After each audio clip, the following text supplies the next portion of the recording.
Hey everybody, this is Snaky. Want to do a quick review on my M&P Smith & Wesson 22 long rifle. First thing, let's go ahead and do a safe check right out of the way, get it out of the way.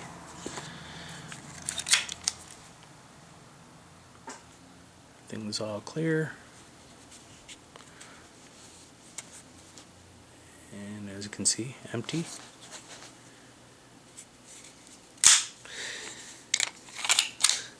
Alright, this is the Smith & Wesson M&P 22, as I said. This weapon, nice little training weapon, beginner weapon. My daughter shoots this. She's really good at it too. They love her at the range because she can handle herself very well with this. She's pretty accurate with it. Overall rating, I would say definitely one of the better weapons I've shot. Very dependent on the ammo that you shoot though.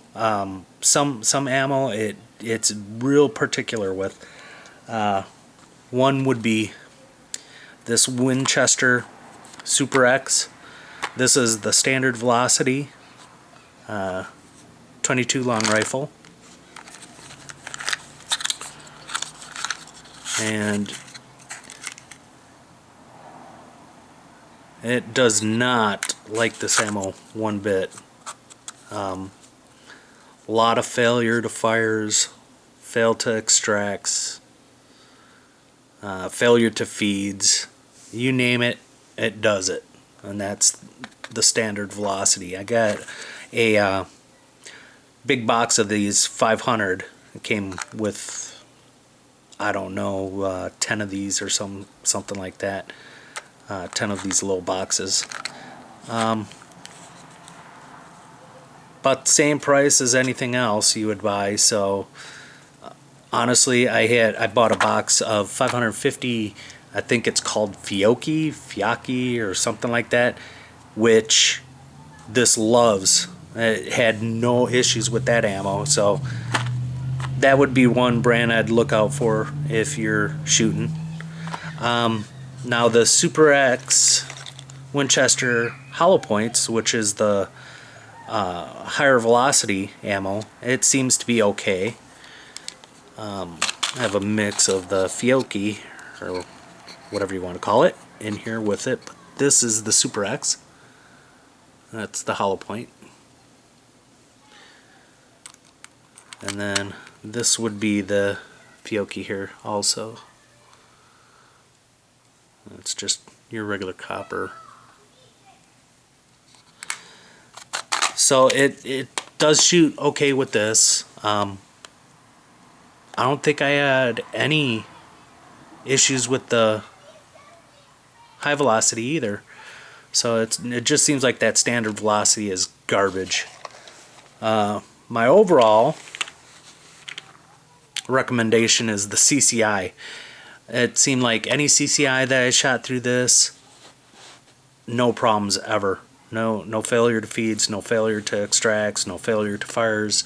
I even shot 200 rounds of the CCI that was over 10 years old, that someone I know gave me 2 boxes that he had sitting around that he had purchased from Kmart way back in the day for like $4, I think it was, for 100 rounds, and now it's $10 at least. So yeah, CCI, love it. Alright, back to the weapon. Weapon is pretty accurate, very low recoil. Again, like I said, it's real easy for somebody that's learning how to shoot. Great weapon to show them the basics, how to ensure that they have a clear weapon, the mag. It's 12 round magazine, which I wish I could get some more, but they are definitely hard to find and hard to purchase, so that's one thing you need to consider. You only get one magazine with it. Safety is up here. Ambidextrous, it's on both sides. Same with the slide lock, both sides. Has this nice little Picatinny rail, or whatever you want to call it, for lights, laser, whatever you want to put on it. The only thing I have a problem with ever with this thing, other than if you're shooting garbage ammo, this little takedown pin is often difficult to get out. You have to, when you flip it down in this position here, you have to pry up on it, and half the time, oh, that actually came out a lot easier than I normally have had. On occasion, I have to use something to actually go under here and pry up to get this up and out. You don't want to pull it all the way out. To remove your slide, you want to just pull all the way back on your slide and then lift straight up and then slide it gently forward, and your slide comes off. You have your recoil spring here, and before any of you trolls out there get on me for how dirty it is, yeah, I know, I'm sorry, I didn't clean it since last time at the range, which I need to. Job for my daughter.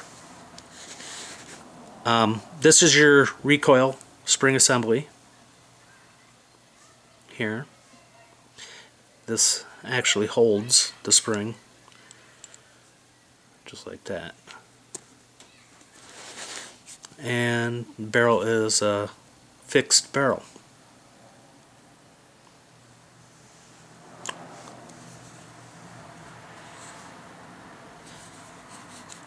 That's how you strip this thing down to clean it. Good shooter, reasonably priced, around $400. Great to just go plinking with, or just to practice with the price of ammo nowadays. It's cheap alternative to your higher caliber weapons if you just want to practice your shooting technique. Okay, I am going to go ahead and reassemble it here. To reassemble, first thing you need to do is the extractor rod. If you notice here, has this little beveled cut, and then the U-shaped. That bevel cut should be facing you when the weapon's positioned like this, when you go to install it.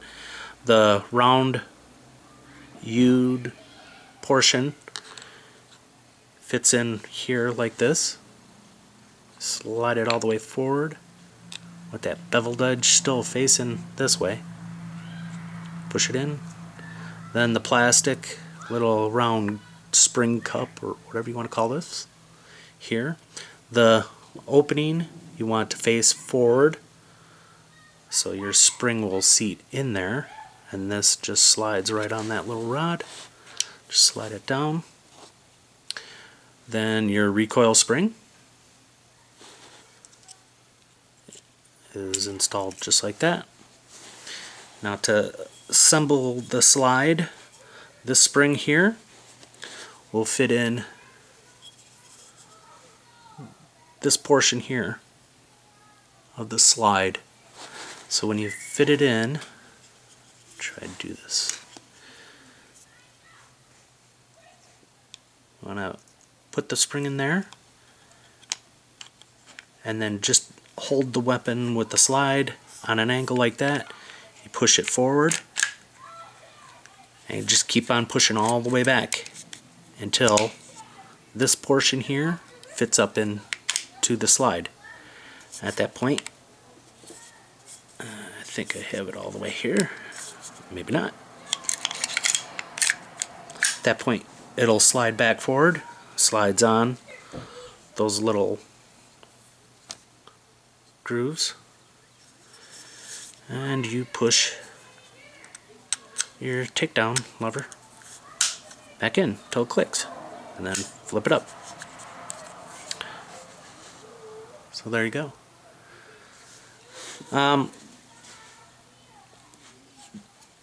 I never really noticed in the nomenclature of the gun if this is a safety feature, but it must be. I'm going to assume it is. With the magazine pulled out, this won't fire. That's on safe. That's on fire. It seems like you have to have the magazine in order for the weapon to fire.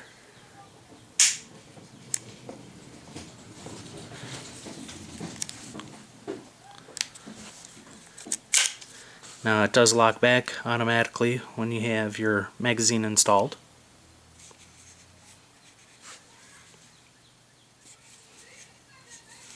And like I said, this is ambidextrous. Your slide release here, if I can get it.